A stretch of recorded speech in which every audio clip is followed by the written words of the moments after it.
Did you know that engaging speed brake disables your ability to strafe in any direction? And it changes what pitch and yaw actually do to your ship in game. In this episode, we're going to cover the difference between speed brake and boost and why sometimes one's better than the other.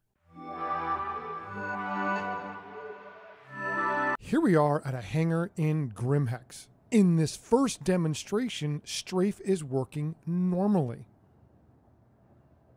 However, simply engaging speed brake stops strafe input from moving the ship. This can be dangerous if you're trying to slow down and avoid an obstacle at the same time.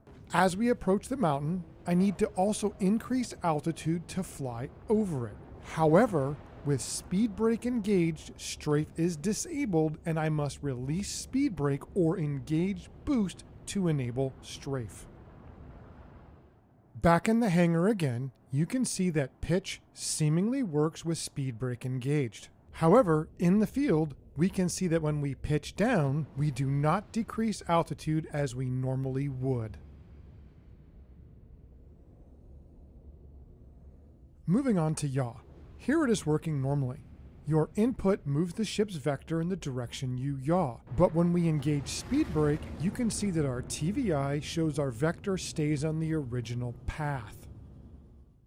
I think what we've seen so far is that when you engage boost, the direction you're going is going to stay constant. And if you're going the right direction that you need to, that's fantastic.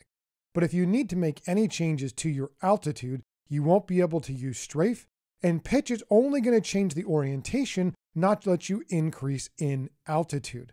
This means that speed brake has a limitation.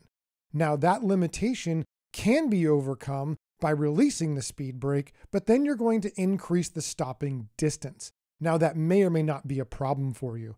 In the series of videos I'm doing where we explore what it means to be a dropship pilot in Star Citizen, this is a critical function. Stopping as fast as you can to infill and exfil Marines in combat, or at least that's the goal. In the rest of this video, we're going to look deeper at speed brake and boost and see which one on its own with no changes has a faster or shorter stopping distance. In these four examples, we initiate a stop by bringing the throttle to 0 and engaging either speed brake or boost at approximately 2,000 meters from the Shubin mining facility. The first two examples use speed brake and the second two use boost. In the first example, we initiated the stop at 1,951 meters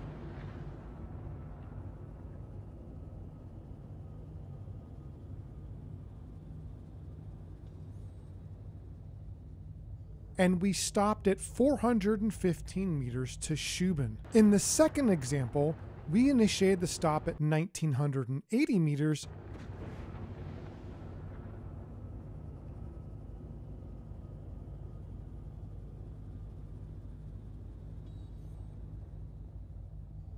and stopped at 423 meters to Shubin. Switching to boost in this third example, we can see that the stop was initiated at 1,998 meters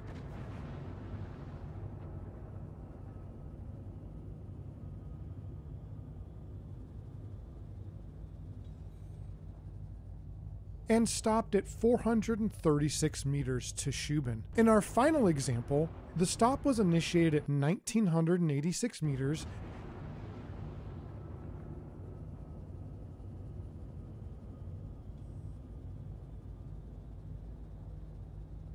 and stopped at 444 meters. The average stopping distance was 1,549.25 meters, and the difference between the highest and lowest stopping distance was only 34 meters. It appears that there is little to no difference for using speed brake versus boost in terms of stopping distance.